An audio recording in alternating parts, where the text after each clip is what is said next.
we welcome you all to our 2019 District Literacy Day. Thank you all so much for being with us today. My name is Dr. Nikita Warfield, and I am the Director of Secondary Education and Professional Learning for Newton County School System. On behalf of Superintendent Samantha Fury and the Newton County School System, I would like to welcome each of you to the 2019 Middle School District Literacy Day. At this time, I would ask that all sixth graders who are up here already, we're about to begin poetry recitation. Okay, my name is Malachi Griffin, like she said, and I'll be doing Let America Be America Again. Let America be America again. Let it be the dream it used to be. Let it be the pioneer on a plane, seeking a home where he himself is free. America never was America to me. Let America be the dream, the dreamer's dream. Let it be that great, strong land of love, where never kings connive nor tyrants scheme, that any man be crushed by one above. It was never America to me. Oh, let my land be a land where liberty is crowned with no false patriotic grief, but opportunity is real and life is free. Equality is in the air we breathe. But there's never been equality for me, nor freedom in this homeland of the free. Say, who are you that mumbles in the dark, and who are you that draws your veil across the stars? I am the poor, white, fooled, and pushed apart. I am the Negro bearing slavery scars. I am the red man driven from the land. I am the immigrant clutching the hope I seek and finding only the same old stupid plan of dog eat dog, of mighty crush the weak.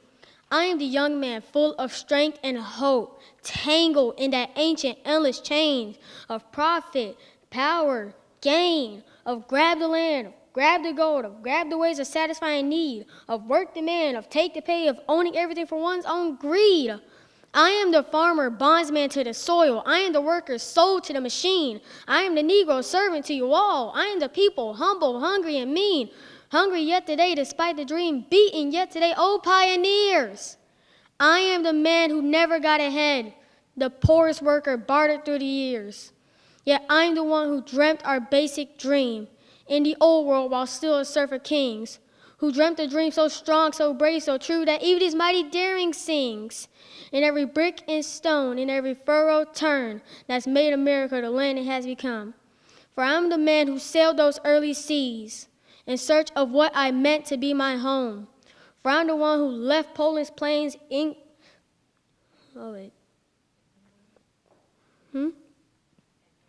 And England's grassy lea, and torn from black Africa's strands, I came to build a homeland of the free. They're free? Who said they're free? Not me. Surely not me. The millions on release today, the millions shot down when we strike, the millions who have nothing for our pay. For all the dreams we've dreamed, and all the songs we've sung, and all the hopes we've held, and all the flags we've hung. The millions on relief, the millions who have nothing for our pay except a dream that's almost dead today. Oh, let America be America again. The land that has never been yet, and yet must be, the land where every man is free, the land that's mine, the poor man's, Indians, Negroes, me.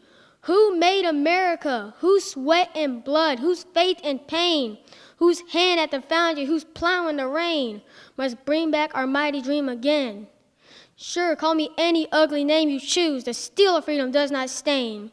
For those who live like leeches on the people's lives, we must take back our land again. America! Oh yes, I say it plain. America never was America to me.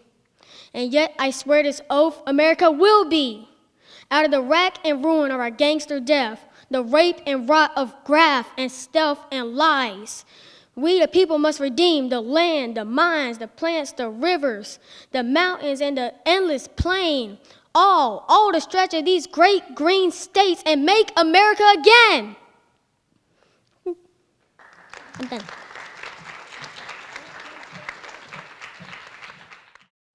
Hi, my name is Allison Hodge. The name of this poem is Still I Rise by Maya Angelou. You may write me down in history with your bitter, twisted lies. You may tread me in the very dirt, but still like dust I'll rise. Does my sassiness upset you? Why are you beset with gloom? 'Cause I walk like I got oil wells pumping in my living room.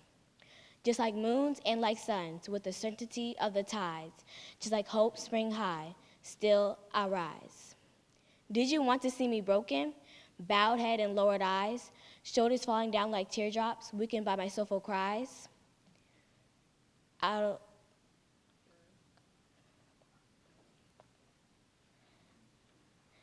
Does my hotness offend you? Don't you take it awful hard, cause I laugh like I got gold mines digging my own backyard. You may shoot me with your words, you may cut me with your eyes, you may kill me with your hatefulness, but still, like dust, I'll rise.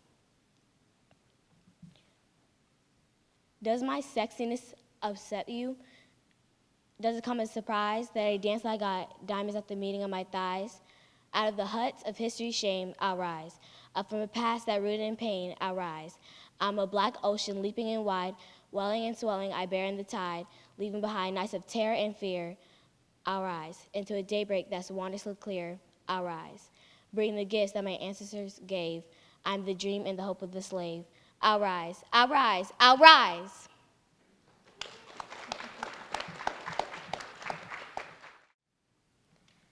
A Miracle to Behold by Pat A. Fleming. Seagulls soar above her surf. The sun reflects and gleams, while people come from miles around to stroll along her beach. Her touch conveys an icy chill through her stinging foamy spray, while her thunderous waves rush to the shore, then gently roll away. Her blue horizon meets the sky. The end cannot be seen, while her salty fragrance fills the air and floats along the breeze. She safely cradles in her arms the boats that bounce upon her tides and plays coy with all of the surfers who beckon for another ride. She can distract us from our worries. She can lure and hypnotize with the rhythm of her movement and her beauty in her eyes. She's a force that can't be reckoned with, a power to revere. She's a lovely, sweet seductress who we long to settle near. There are no words that truly tell the splendor of her face or recreate the feeling of such a warm and peaceful place. The ocean is a lovely gift. She's God's great masterpiece, a miracle we can behold that gives us reason to believe.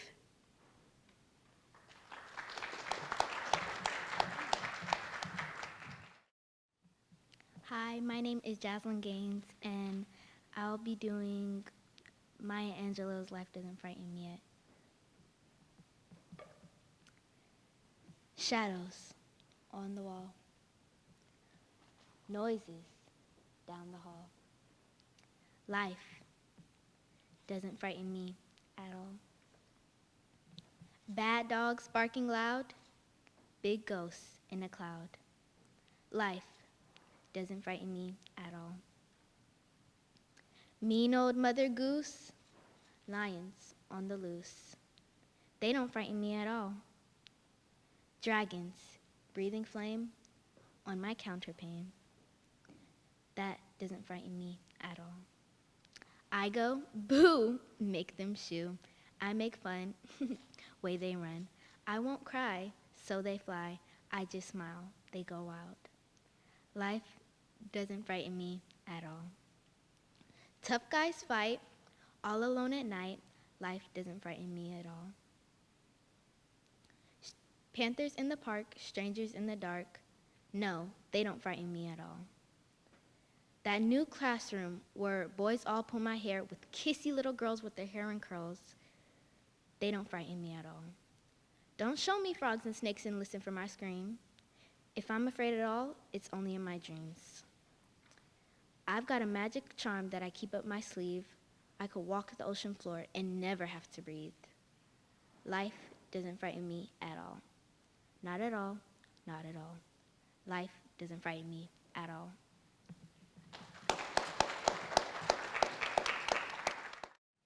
At this time, will our 7th grade poetry recitation participants please join me on the stage? Please give them a round of applause as they come up to the stage. Hi, my name is Dakota Rees-Brack, and I will be reciting Television by Ron Dahl. The most important thing we learn so far as children are concerned is never, never, never let them near the television set.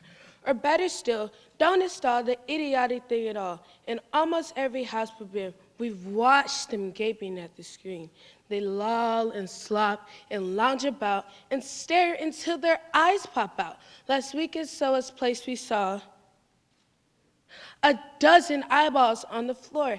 They sit and stare and sit until they're hypnotized by it, until they're absolutely drunk with all the shocking, ghastly junk.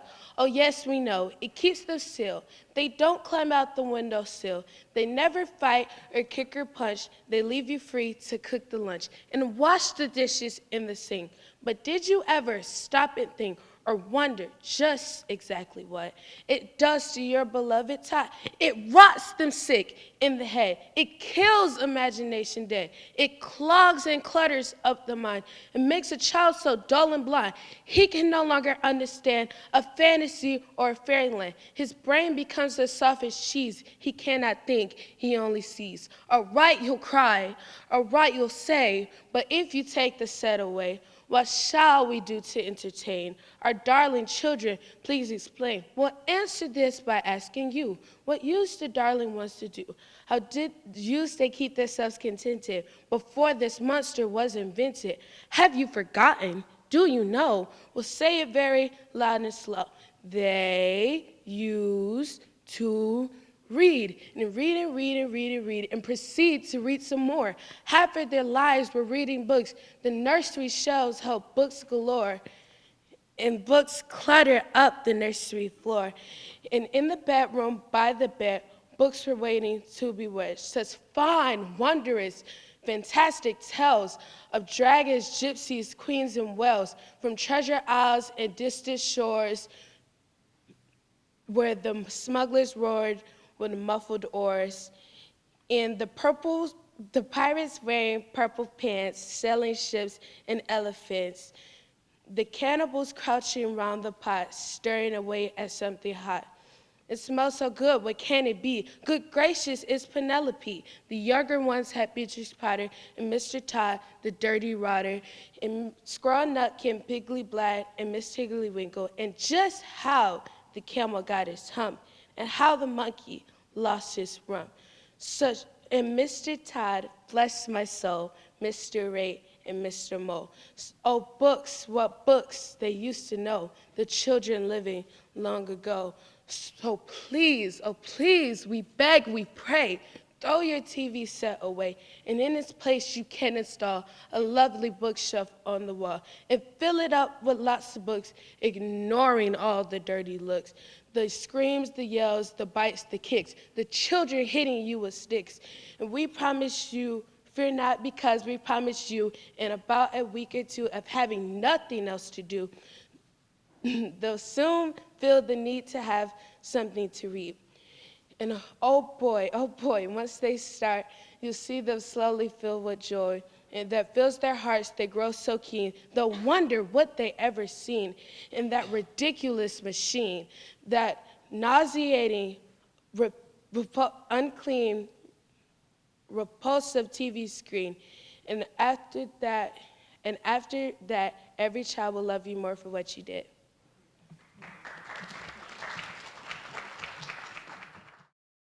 My teacher took my iPod. She said they had a rule.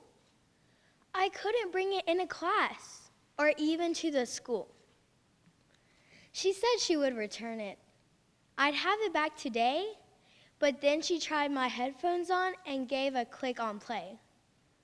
She looked a little startled, but after just a while, she made sure we were occupied and cracked a wicked smile. Her body started swaying. Her toes began to tap. Soon she was grooving in her seat and rocking to the rap. My teacher changed her mind. She said it's now okay to bring my iPod into class. She takes it every day. Thank y'all.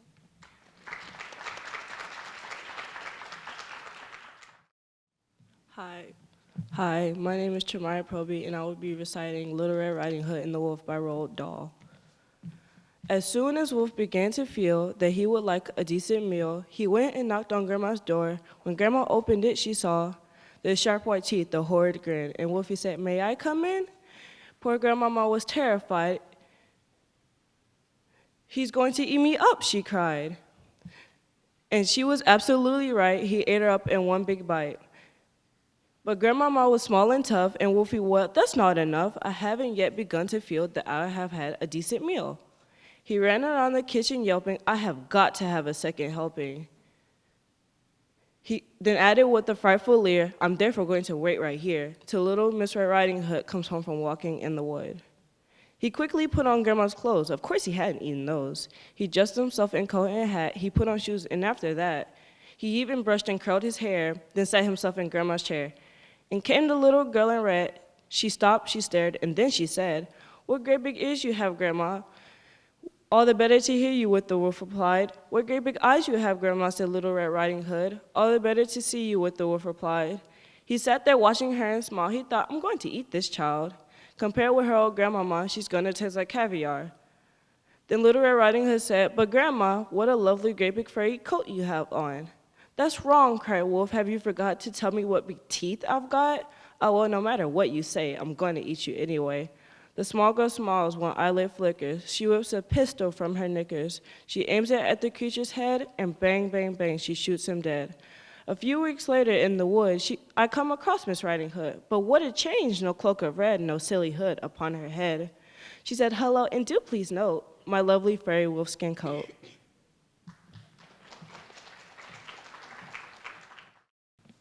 My name's Hartley Allen, and I'm doing Sick by Shel Silverstein. "I cannot go to school today," said little Peggy Ann McKay. "I have the measles and the mumps, a gash, a rash, and purple bumps. My mouth is wet, my throat is dry, I'm going blind in my right eye. My tonsils are as big as rocks, and I've counted 16 chicken pox. And there's one more, that's 17. And don't you think my face looks green? My leg is cut, my eyes are blue. It might be instamatic flu. I cough and sneeze and gasp and choke. I'm sure that my left leg is broke. My hip hurts when I move my chin, my belly button's caving in. My back is wrenched, my ankle's sprained, my appendix pains each time it rains. My nose is cold, my toes are numb, I have a sliver in my thumb. My neck is stiff, my voice is weak, I hardly whisper when I speak. My tongue is filling up my mouth, I think my hair is falling out. My elbow's bent, my spine ain't straight, my temperature is 108. My brain is shrunk, I cannot hear, there is a hole inside my ear. I have a hangnail and my heart is, what? What's that? What's that you say? You say that today is Saturday? Goodbye, I'm going out to play."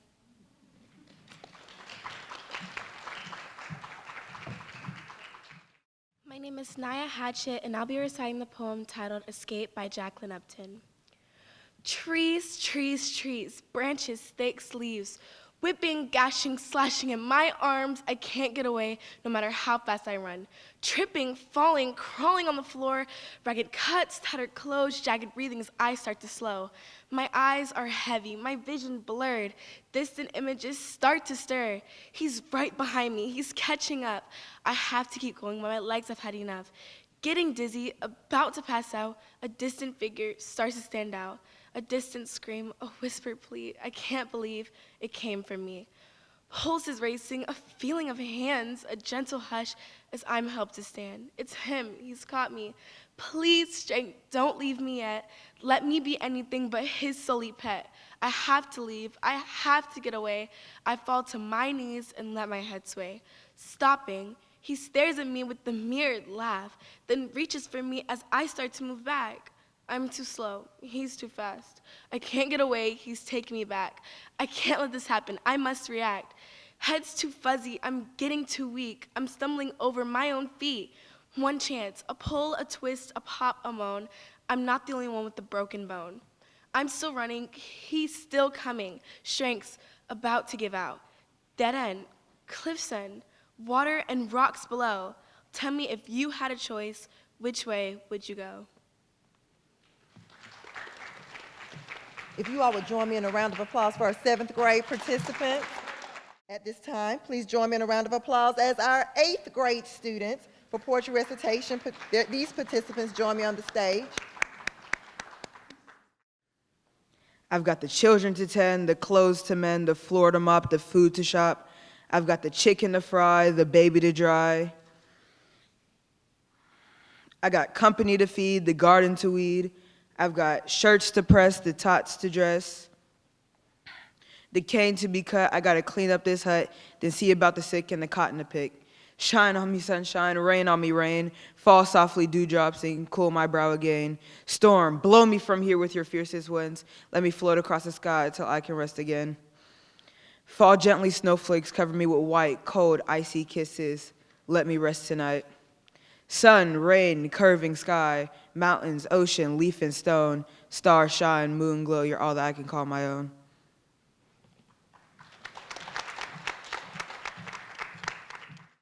Rise, said the moon, and the new day came. Show must go on, said the sun. Life does not stop for anybody. It drags you by the legs whether you want to move forward or not. That is the gift. Life will force you to forget those who long them. Your skin will shed till there is not a single part of you left they've touched. Your eyes, finally just your eyes, not the eyes which held them. You will make it to the end. Go on. Open the door to the end of the beginning.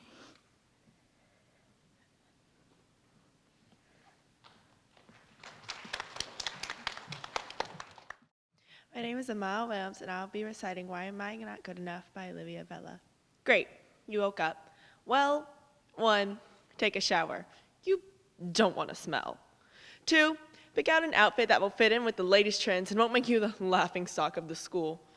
More than you already are. 3, put on some makeup so you actually look pretty and you can show your face in public.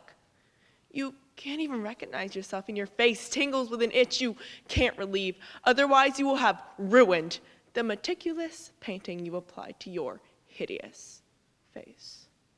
4, don't forget to style your hair in elegant curls. You can't let the people at school see how your hair frizzes up naturally like an electrocuted monkey. 5, shove your fat feet into your toe-pinching, blood-blistering Converse shoes because everyone at school is wearing them, and you can't be the odd one out.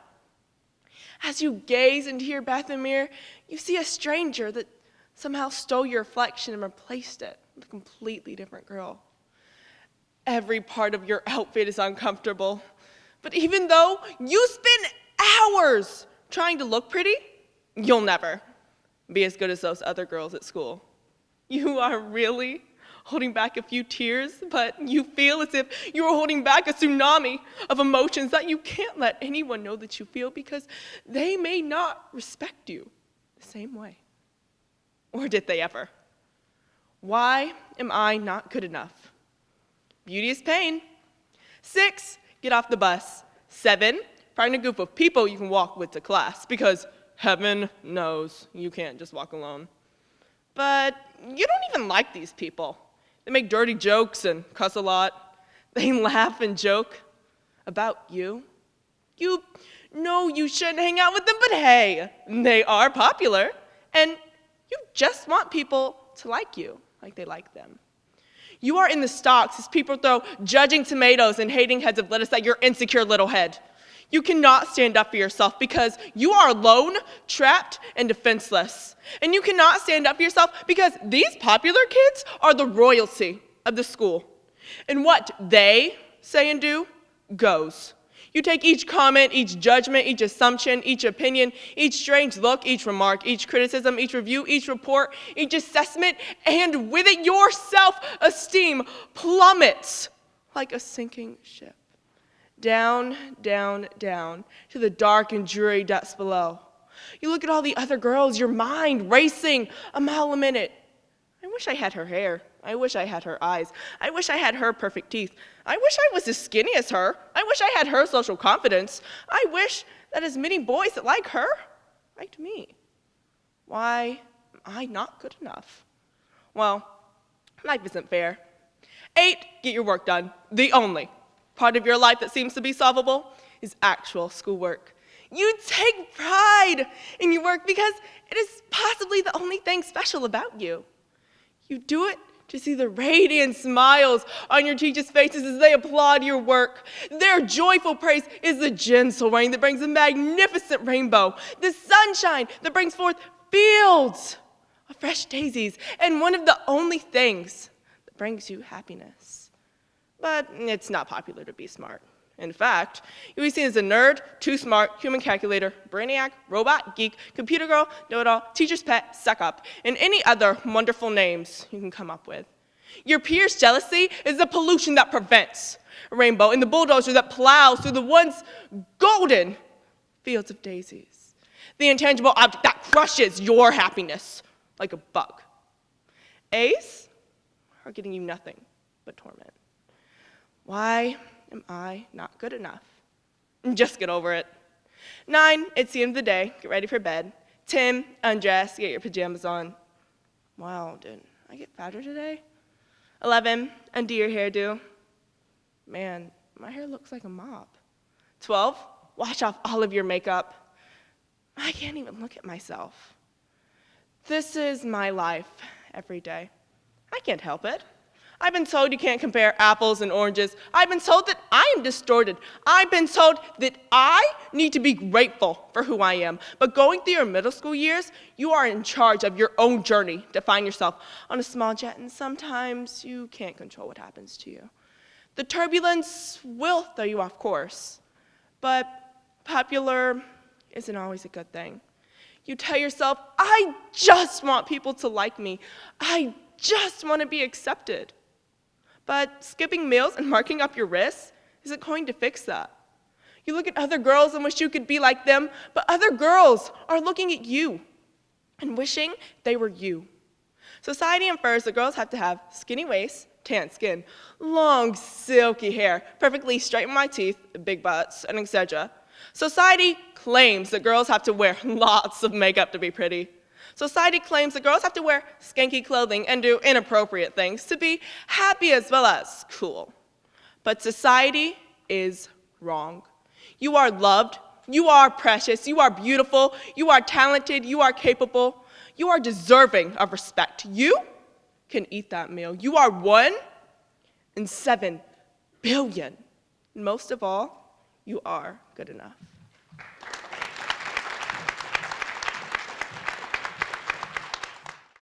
Lie to me. Tell me that you love me when you're awaiting my demise. Tell me that I mean the world to you. Make me feel eulogized. Convince me that I can trust you with anything while you're looking into my eyes. Abuse me.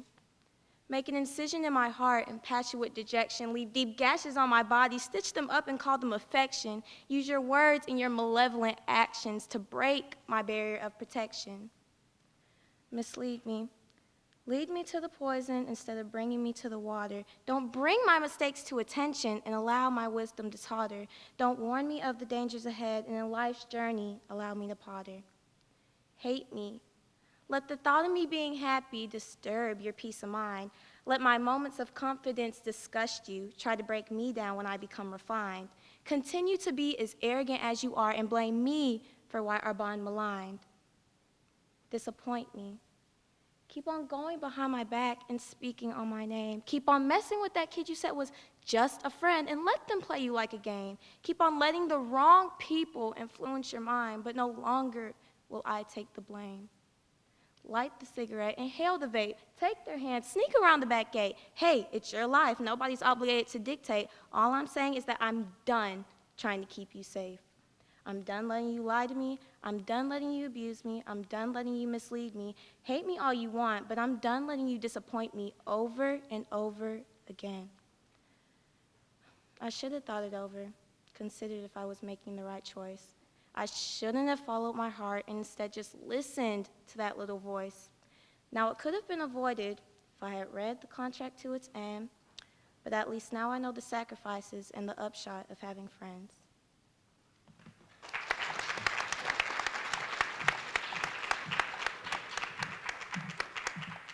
Great job, Shania. If you all would join me in applause for our 8th grade poetry recitation participants. At this time, we are going to transition into the next portion of our program, which is the drama portion. Representing Clements Middle School, We have Jaden Robinson and Sanaya Hogan, and they will be performing Lost Voices. Lost Voices.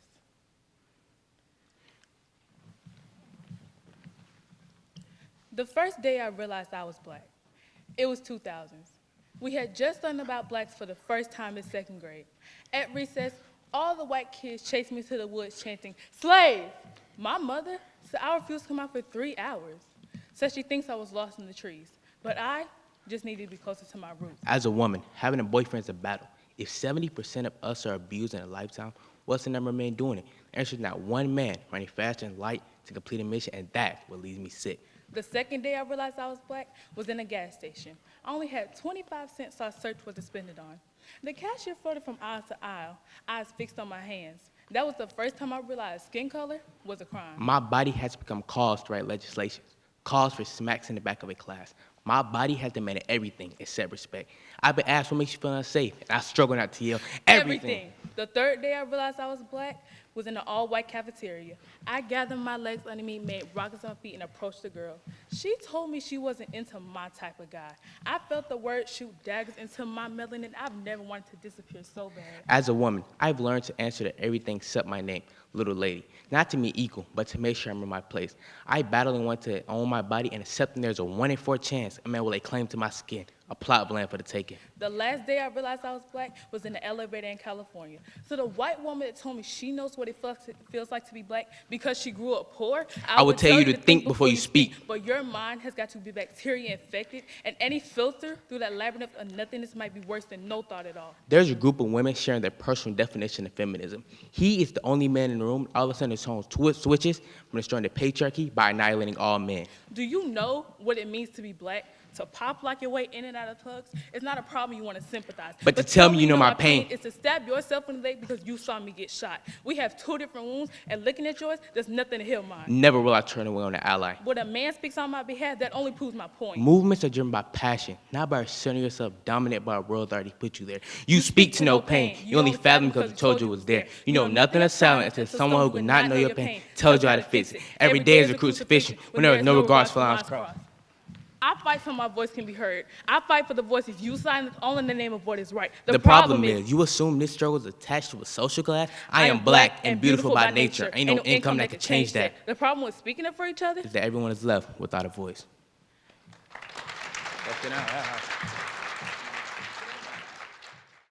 Our next performance, representing Veterans Middle School, we have Ms. Mia King and Alyssa Berry. They will perform Too Young.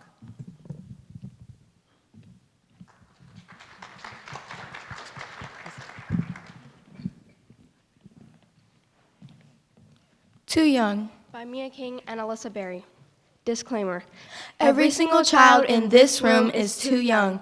Don't just ask me. Ask most adults in society. We are too stupid. We are too naive. We are too young to stand up for something we believe.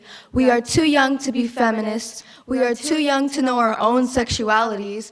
We are too young to be depressed. We are too young to protest. We are too young to hate because apparently it's a strong word. But so is love, and everyone throws it around like it's nothing. Trust me, I would love a childhood, but the future just keeps coming. We are too young to have to worry about if a bullet will ricochet through the hallways we walk through on a daily basis.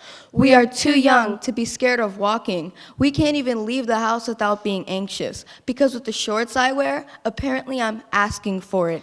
Too young to have the responsibility to stop my friend from committing suicide because the teachers were too hard on them, or they broke up with the same person for what feels like the 1,000th time. But I'm stuck with, it will get better, no matter if I actually think it will or not.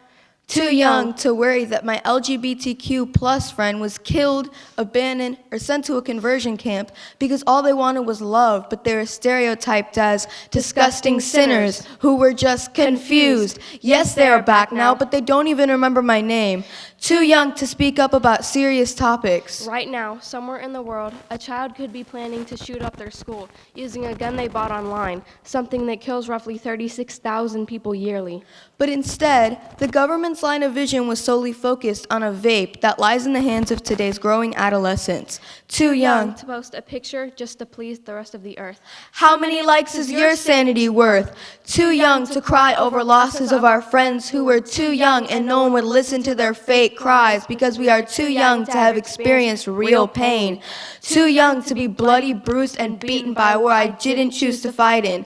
You say I'm too young, and you are not wrong. I am too young for racism, sexism, homophobia, rape, suicide, gun violence, and school shootings to be normal to me. But you can't blame me for having a hard life. I didn't choose to fight in this battle. But hey, everything happens for a reason, right? Maybe I'm just too young to understand it.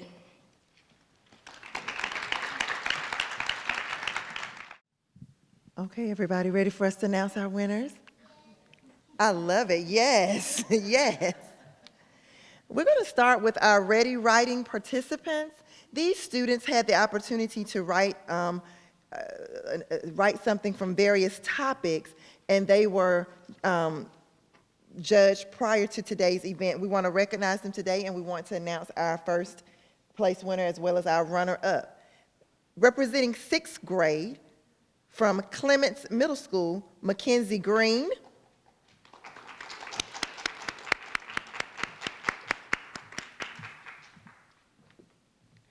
Representing Cousins Middle School, Raya Jackson, who's not here at this time. Representing Indian Creek, Sierra McCallick, who's not here at this time. Representing Liberty Middle School, Jade Hughes.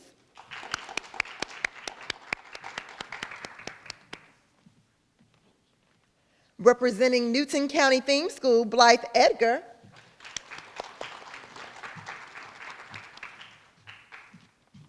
Representing Veterans Middle School, Harmony Moore.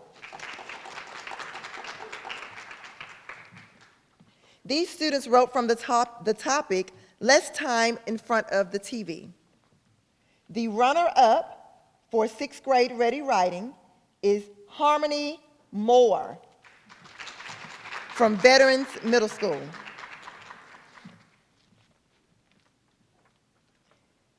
And the first place winner for 6th grade Ready Writing is Blythe Edgar from Newton County Theme School.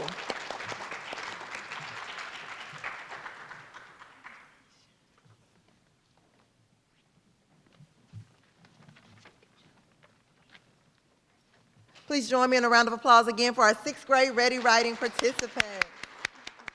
Now we will recognize our school level winners for 7th grade Ready Writing. They wrote from the topic New Class. Clements Middle School, Amaya Thomas. Cousins Middle School, Abigail Aaron. Indian Creek Middle School, Morgan Jeffries. Liberty Middle School, Tramari Burnett. Newton County Theme Schools, Annalie Parker.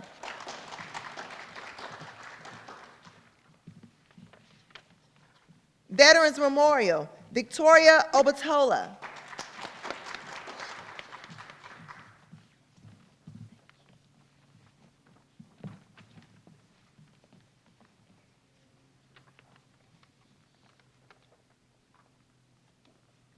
And the runner-up for 7th grade Ready Writing is Morgan Jeffries from Indian Creek Middle School.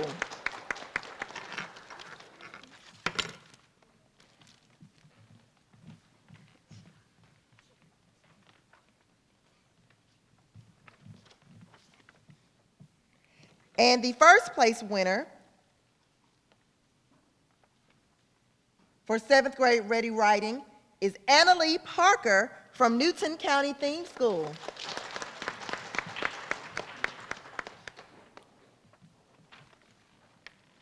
Please join me in a round of applause once again for our 7th grade Ready Writing participants. Now we will recognize our school level 8th grade Ready Writing participants. Sanaya Hogan from Clements Middle School. From Cousins Middle School, Emma Optical.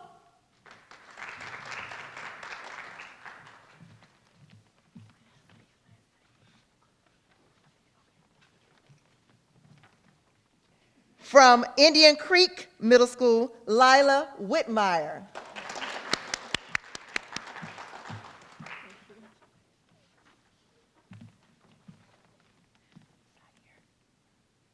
From Liberty Middle School, Zaire Went. From Newton County Theme School, Trayvon Davis. And from Veterans Middle School, Summer Sharp.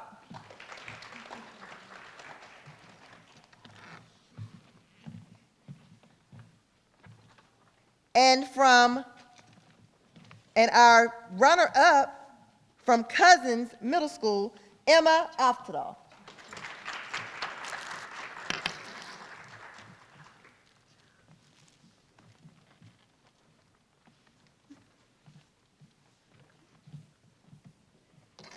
And our first place winner from Indian Creek Middle School, Lila Whitmire.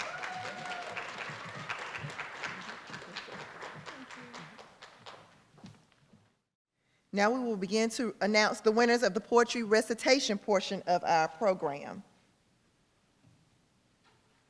We first like to recognize each participant. For 6th grade, from Clements Middle School, Malachi Griffin. From Liberty Middle School, Allison Hodge. From Newton County Theme School, Megan McElhaney. And from Veterans Middle School, Jocelyn Gaines.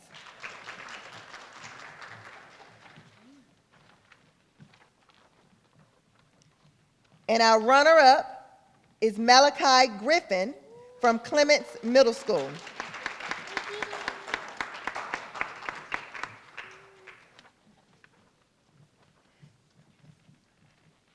And our first place winner is Megan McElhaney from Newton County Theme School.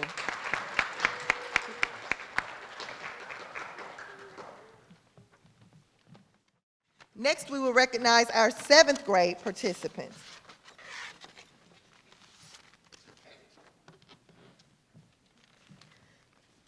From Clements Middle School, Dakota Reese Brock. From Indian Creek, Anna Underwood. From Liberty, Tremaya Proby. Okay, it's on. We're gonna do it again. Go back, we're gonna do it again. From Liberty Middle School, Tremaya Proby.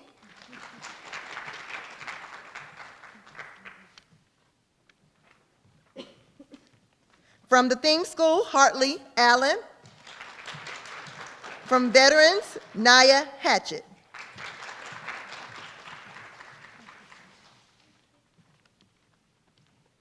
And our runner-up from Indian Creek Middle School, Anna Underwood.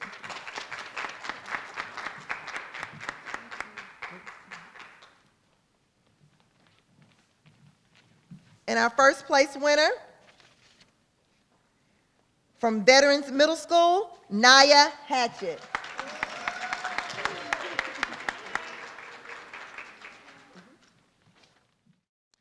Our 8th grade students will first recognize each participant. Amon Cowens from Clements Middle School. Natalia Guardardo from Cousins Middle School. Sam Kennan from Indian Creek.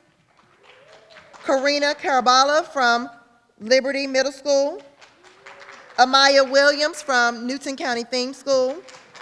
Shania DeSears from Veterans Middle School. And our runner-up in this category is Shania DeSears from Veterans Middle School.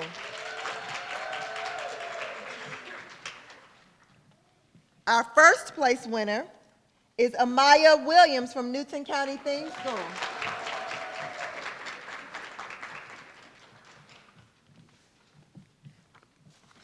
Please join me in a round of applause for all of our poetry recitation participants. Next, we will recognize our drama participants.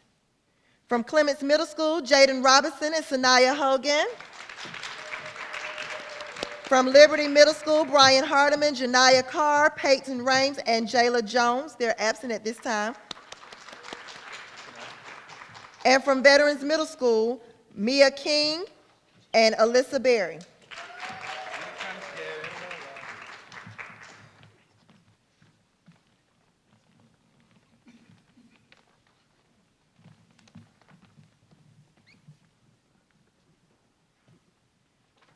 It is important to announce that we do, in this category, there's a winner for the category, but we do not have runner-up in this category. And the winner in this category is Clements Middle School, Jaden Robinson and Sanaya Hogan.